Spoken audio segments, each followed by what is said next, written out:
So I'm going to give you a simple overview of what that entails today. So, that being said, we'll start. Macros. Hey everybody, Peter Baker here. Welcome to Flexible Dieting 101. We're going to have a fun-filled day talking about food and all sorts of things. Enjoy.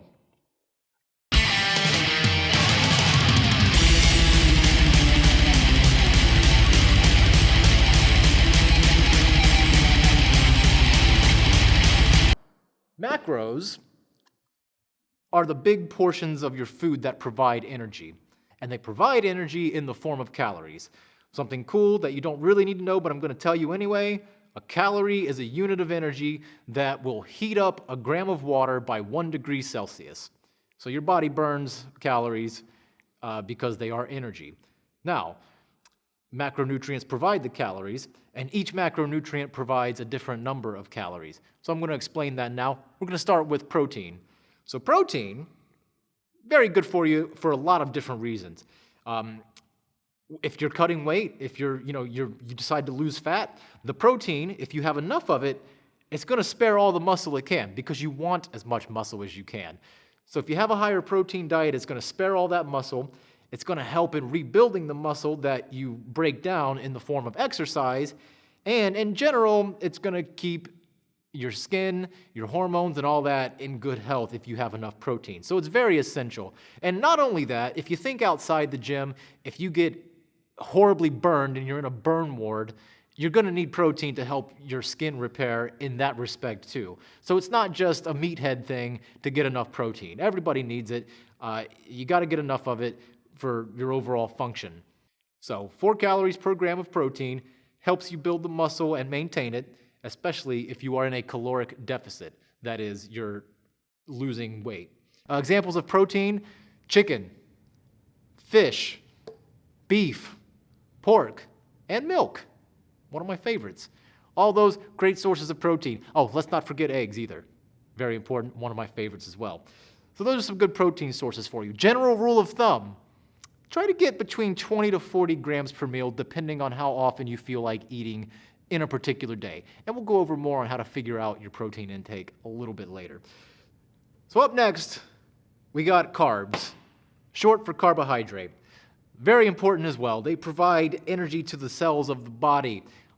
Even more importantly, your brain is dependent on carbs. So what happens is you eat the carbs, it gets broken down into sugar, enters your bloodstream, your blood sugar rises, like that, that's for dramatic effect. Your blood sugar rises, your pancreas produces insulin, which gets stored to use for energy, which is very good for muscle building.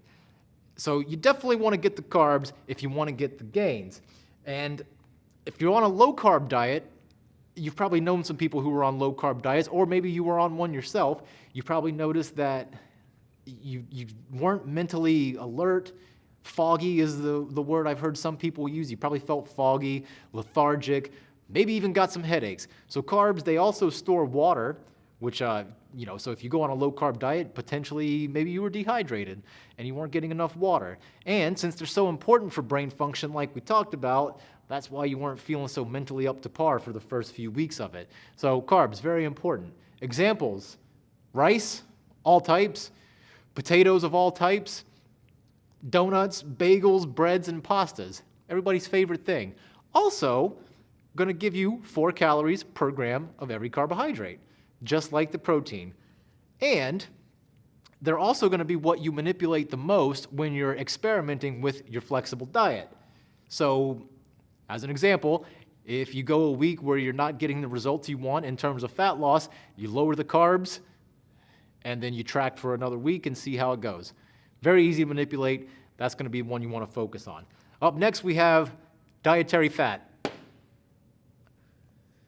Also very important. They act as a reserve source of energy. So if you're not getting enough carbohydrates turning into the glucose that you need for energy, your fat is going to provide you the energy for that as well.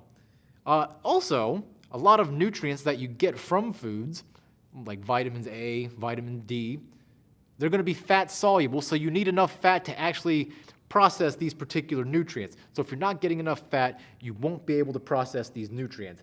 And not only that, fat can also help keep certain chemicals at bay. So if a given chemical reaches an unsafe level in your body, it'll get stored in your fat, and whenever you burn the fat, usually in the form of your excretory system, you'll urinate it out or whatever, you'll get rid of that harmful substance as well.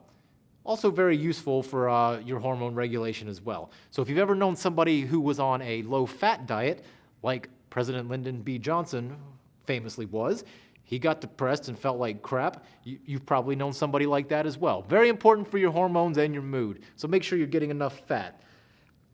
Examples of fat: butter, olive oil, nuts, coconut oil, peanut butter, almond butter, etc., etc.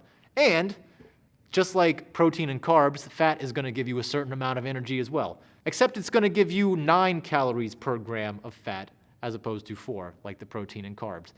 I'm going to touch on alcohol a little bit too. You can kind of call it the 4th macronutrient. Alcohol gives you 7 calories per gram. Don't want to have too much of it in your life because it is a poisonous substance, which is why you get drunk, because your liver can't process it. So be wary of that. We will talk about how to incorporate alcohol into your flexible diet though. So don't fear. If you like drinking the wines, drinking the whiskeys, you'll be all right. So now we're going to talk about how fiber fits into all this. You're probably thinking about that, weren't you? Because your mom always told you to get enough fiber. Well, it's very important that you get enough fiber. For one, it acts like Drano for your intestinal tract. So you got your colons and your intestines and things, and you eat the fiber, and it's going to go, and it's, because you can't digest it, by the way, this is why it does this, it's going to push all your waste products out, and it's going to help keep you regular. And everybody likes pooping. You should too. So you want to make sure you're getting enough fiber and doing that very often. So, and the cool thing about fiber, it's good for your gut bacteria too, which is going to be good for your immune system and your overall health. So you've probably heard back in the day, some knucklehead said, oh, that red meat's going to rot in your colon. Not true. Since you can't digest fiber, that's going to rot in your colon. And as it's sitting there rotting and decaying, which is why your farts smell bad, by the way. So as you're sitting there letting the fiber rot and decay, these little microbes in your gut are going to come in and eat it, and then they're going to multiply and increase your gut bacteria, which, like we said, is good for your immune system and your overall gut health. So yeah, definitely want to get enough of the fiber in there. And not only that, fiber will bind to and help lower your blood cholesterol level. If you're not a fan of heart disease, you probably want to think about that and get enough fiber. And furthermore, it's going to help slow the secretion of insulin into your system and not spike your insulin, which is going to be good. So if you eat enough carbs like we talked about and you eat enough fiber, you got gains coming. It's going to be great. So examples of foods with fiber: potatoes have it, brown rice has it, beans have it. Beans, incidentally, very hard to digest, which is why they make you fart like crazy. It's because of all the fiber in them. And an avocado. Mostly fats in an avocado, but 10 grams of carbs from the avocado come from fiber. So we just count the fiber in with the carbohydrates. So it's going to be good for your overall energy. It's going to be good for reduced fat storage. It's going to metabolize the glucose better and help reduce inflammation. So get enough. Fruits, vegetables, what have you. I'm sure you like some of them. So pick one and eat it in abundance to make sure you get enough fiber, and you'll be good to go. So now we've talked all about these macronutrients, the big portions of the foods that you eat in everyday life. So now we're going to talk about the difference between a diet and a lifestyle.